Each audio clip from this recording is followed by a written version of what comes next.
moi en disant je vais vous appeler frères et sœurs, c'est pour qu'on te dise un certain nombre de vérités.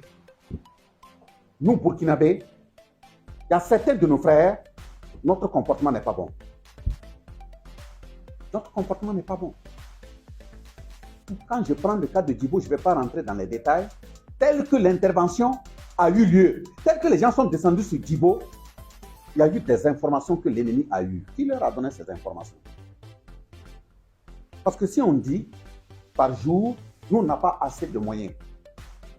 Les moyens, même malgré que les Burkinabés cotisent pour le moment, on n'est pas encore au top. On est en train de monter, mais on n'est pas encore au top. Si on dit que les moyens que nous avons là, le nombre de drones qu'on a pour couvrir le pays, comme ce n'est pas assez, il faut entretenir.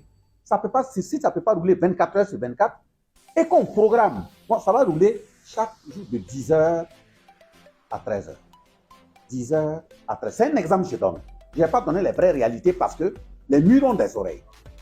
Mais si on dit que ça quitte de 10h à 13h, et que dès 13h, ces drones descendent pour réparation, pour entretien, et en même temps, les gens déferlent sur une ville. Qui a donné l'information que les drones ne sont pas en l'air? Est-ce qu'on est sérieux? Qu'est-ce que nous voulons pour notre pays? Heureusement, la chance qu'au moment où ces drones étaient en train de descendre, ces militaires que Dieu a bénis, qui sont venus aussi pour accompagner le pays et puis le sauver, ont estimé, bon, il y a un qu'il faut laisser cacher à quelque part. Malgré qu'il faut le laisser cacher à quelque part, les gens ont su qu'il y avait un drone qui était toujours en l'air. Qui leur a donné les moyens là pour savoir qu'il y avait un drone qui était en l'air? Voilà pourquoi je dis que il faut qu'on comprenne que le pays a mal. N'importe qui ne peut pas détenir une telle information donnée à l'ennemi. Pourquoi nous faisons ça à notre propre pays? Donc, c'est pour dire que ce que vous venez de faire, c'est énorme. Mais il se peut que d'ici là, le chef de l'État s'adresse à la nation. Nous avons dit et répété que si les Burkinabés mettent la main à la poche, si les Burkinabés se sacrifient, ce terrorisme-là, on n'a pas 3 mois à faire avec. On n'a pas 3 mois. C'est pour dire quoi? Les Burkinabés se sont sacrifiés. Ils sont en train de se sacrifier, mais il se peut que, comme ils ont estimé que notre élément est un élément nodal, c'est chez nous qu'il faut frapper à voir pour pouvoir s'installer, il se peut que le chef de l'État demande davantage aux Burkinabés de se réunir et de se sacrifier davantage pour qu'on puisse tenir. Ils sont en train de creuser le pont. Quand ils vont creuser, trouver que le pont est tenable et qu'il ne peut pas le faire casser, ça sera notre victoire, le début de notre victoire surtout. Aujourd'hui, nous avons le feu, mais le peuple a encore besoin du feu. Les armées qui sont au front ont encore besoin de feu.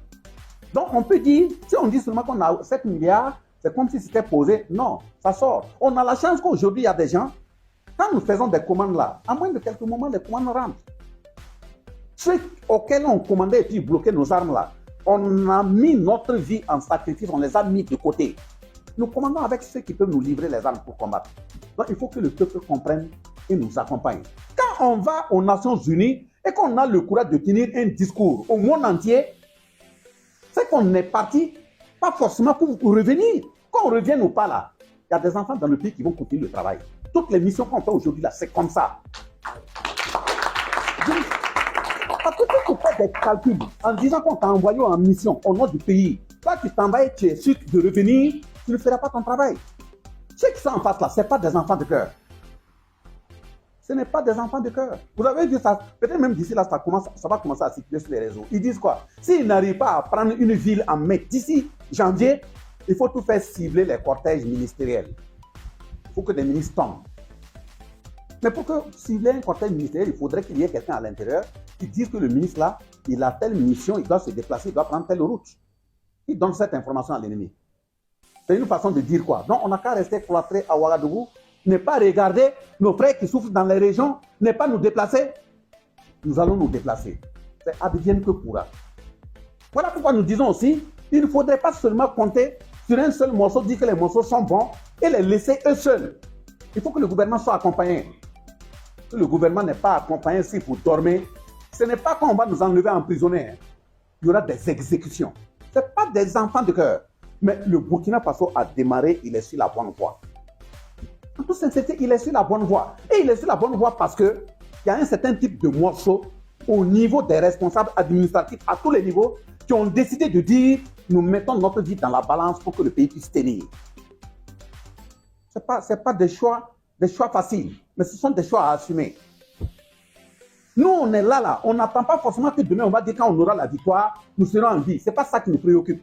Ce qui nous préoccupe, c'est que le Burkina soit victorieux, qu'on soit vivant ou pas. Donc, on ne peut pas être sur cette voie et qu'à faire des calculs, des questions de 5 000, de 2 000, de 3 000. On n'est pas à ça près. La vie déjà coûte combien? Quand tu la perds là, est-ce qu'il y a un montant qu'on peut déposer pour réveiller quelqu'un? Non. Donc, si tu te lèves, tu vas en mission, tu sais très bien, tu ne sais pas, depuis que tu préparais la mission, puisque tu ne peux pas te lever aussi sans signer un ordre de mission. Tu ne peux pas te lever sans communiquer pour qu'on t'attende de l'autre côté. Les gens ont tous les moyens sophistiqués. Mais maintenant, si même c'est parmi vos propres frères du pays qui doivent donner l'information, vous savez très bien aussi, ils achètent. Ils ont les moyens, ils donnent les moyens aux gens. Donner 10 millions, 15 millions à quelqu'un pour qu'il puisse indiquer un itinéraire d'un micro, c'est combien? C'est quoi chez eux? De toute façon, le franc, c'est pas là. C'est eux qui tirent ça. C'est eux qui ont les papiers, c'est eux qui ont les machines qui tirent. Venez te donner 10 millions, 15 millions pour pouvoir indiquer un itinéraire qui t'abatte là, ça fait quoi? Ça fait rien. Donc, c'est pour dire que vous avez la chance, moi je ne parle pas seulement de moi. Vous avez la chance qu'à la tête du pays, il y a des gens qui se sont engagés. Il y a des gens qui sont prêts à faire leur vie pour que ce pays-là puisse rester debout. Et nous sommes conscients, sur le terrain là, ça bouge, ça avance. Mais nous avons davantage besoin de nous sacrifier davantage. Pour se sacrifier, et c'est ce que vous venez de faire ce soir.